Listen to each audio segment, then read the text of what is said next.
PDA Samajwadi party की राजनीति का एक बड़ा सामाजिक फॉर्मूला बन चुका है।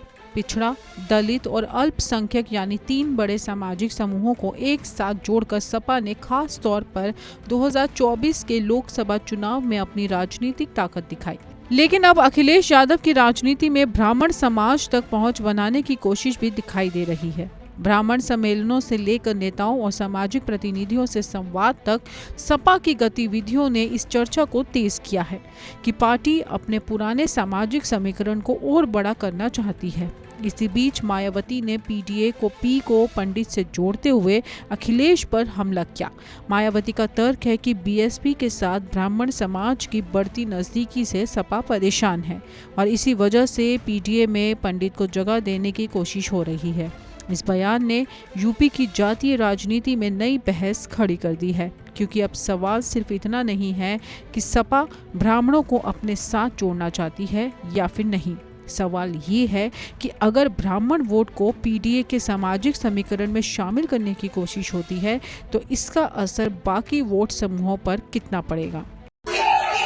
वो जान ले कि पीडीए में पीडी जो है वो पंडित का शॉर्ट फॉर्म है। और मायावती के बयान को सिर्फ अखिलेश यादव पर हमला मानना पूरी तस्वीर नहीं है, क्योंकि इसके पीछे बीएसपी की अपनी राजनीतिक रणनीति भी दिखाई देती है। बहुजन समाज पार्टी लंबे समय से दलित आधार की राजनीति करती रही है, लेकिन 2027 में मायावती ने दलित और ब्राह्मण सोशल इंजीनियरिंग के सहारे यूपी में सरकार बनाई थी।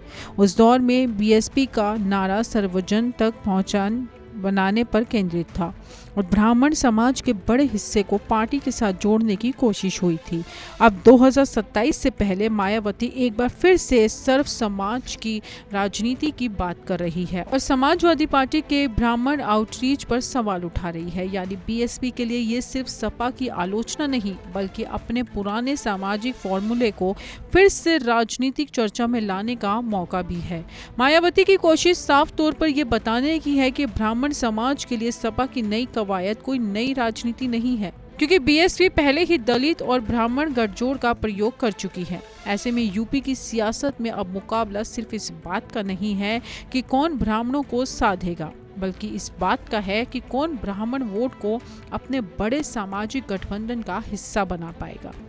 इस पूरी लड़ाई में बीजेपी की एंट्री पहले से ही है और बीजेपी का हमला भी सीधे अखिलेश यादव की राजनीति पर है। डिप्टी सीएम ब्रजेश पाठक ने अखिलेश यादव के ब्राह्मण आउटरीच पर सवाल उठाते हुए सपा की राजनीति को निशाने पर लिया है। बीजेपी का संदेश साफ है कि सिर्फ चुनाव के समय किसी समाज तक पहुंच बनाना पर्याप्त नहीं है और सरकार की राजनीति हर वर्ग के लिए समान अवसर, न्याय और सम्मान की होनी चाहिए।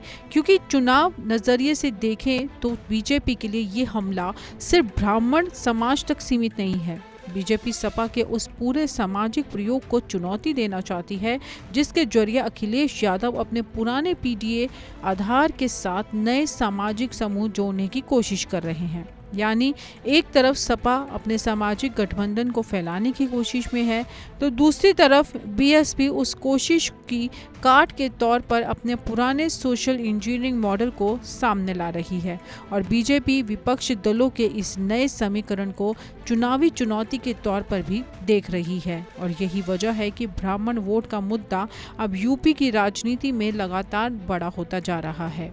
देखिए, समाजवादी पार्टी का जो चरित्र है पीडीए के नाम पर वो पूरी तरह से फर्जी है। उनको यह मालूम है कि 2027 में तीसरी बार भाजपा सरकार बनने जा रही है। डबल इंजन सरकार ने उत्तर प्रदेश के विकास के लिए, गरीब के लिए, किसान के लिए, नौजवान के लिए इतना काम किया है कि जन समर्थन हमारा 2017 में जितना था उससे ज्यादा 27 में दिखाई दे रहा है। इससे बौखलाहट में इस प्रकार का नाटक कर रहे हैं। समाजवादी पार्टी के सामने अब सबसे बड़ी चुनौती संतुलन की है, क्योंकि पीडीए की राजनीति का मूल आधार पिछड़ा, दलित और अल्पसंख्यक सामाजिक समूहों को साथ लाने पर टिका हुआ है और अब अगर ब्राह्मण समाज को भी इस राजनीतिक समीकरण से जोड़ने की कोशिश होती है तो पार्टी को अपने पुराने समर्थक समूहों के बीच संतुलन बनाए रखना होगा। अखिलेश यादव के लिए ब्राह्मण आउटरीच का फायदा तभी होगा जब ये सिर्फ सिर्फ प्रतीकात्मक राजनीति न रहकर जमीन पर वोट में बदल सके। दूसरी तरफ बीएसपी के पास 2007 का उदाहरण जरूर है, लेकिन आज का राजनीतिक माहौल उस समय से बिल्कुल अलग है। मायावती को अपने पुराने सामाजिक समीकरण को नए राजनीतिक माहौल में फिर से खड़ा करना होगा। बीजेपी के सामने भी चुनौती अब कम नहीं है, क्योंकि उसे अपने मौजूदा सामाजिक आधार को बनाए रखने के साथ विपक्ष के नए प्रयोगों का जवाब भी देना है। यानी तीनों दलों की रणनीति अलग है, लेकिन निशाना एक ही, चुनाव है 2027 का उत्तर प्रदेश विधानसभा चुनाव। इसमें सबसे दिलचस्प बात यह है कि चुनाव अभी सामने नहीं है, लेकिन राजनीतिक दल पहले से ही वोट की सामाजिक परतों को पढ़ना शुरू कर चुके हैं। ब्राह्मण समाज को लेकर सपा की सक्रियता ने बीएसपी को हमला करने का मौका दिया है और बीजेपी को सपा की राजनीति पर सवाल उठाने का। लेकिन असली परीक्षा चुनाव के समय होगी, जब नारों और बयानों से आगे बढ़कर उम्मीदवार संगठन, स्थानीय नेतृत्व और सीटों का स्थानीय नेतृत्व और सीटों का गणित सामने आएगा। किसी भी पार्टी के लिए सिर्फ एक जाति को साध लेना सत्ता की गारंटी नहीं है। यूपी में चुनावी नतीजे बड़े सामाजिक गठबंधनों, क्षेत्रीय समीकरणों और स्थानीय मुद्दों के मेल से तय होते हैं। इसलिए पीडीए के पी को पंडित से जोड़ने की बहस को फिलहाल 2027 की सोशल इंजीनियरिंग की शुरुआती लड़ाई के तौर पर देखा जाना ज़्यादा सही होगा, क्योंकि आने वाले समय में सपा, बीएसपी और बीजेपी तीनों अपने अपने सामाजिक समीकरण को मजबूत करने की कोशिश करेंगे और इसी कोशिश में ब्राह्मण वोट एक बार फिर यूपी की चुनावी राजनीति के केंद्र में दिखाई दे सकता है। यूपी की सियासत में 2027 का चुनाव अभी दूर है, लेकिन जातीय समीकरणों की तैयारी अब तेज हो चुकी है। पीडीए के पी को लेकर शुरू हुई ये बहस ने ब्राह्मण वोट को फिर से केंद्र में ला दिया है। सपा ब्राह्मण समाज तक अपनी पहुंच बढ़ाने में जुटी हुई है। बीएसपी अपने पुराने दलित ब्राह्मण सोशल इंजीनियरिंग मॉडल को सामने लेकर आ रही है और बीजेपी विपक्षी रणनीति पर हमला कर रही है। लेकिन असली सवाल सिर्फ ब्राह्मण वोट का नहीं, बल्कि बड़े सामाजिक गठबंधन का है।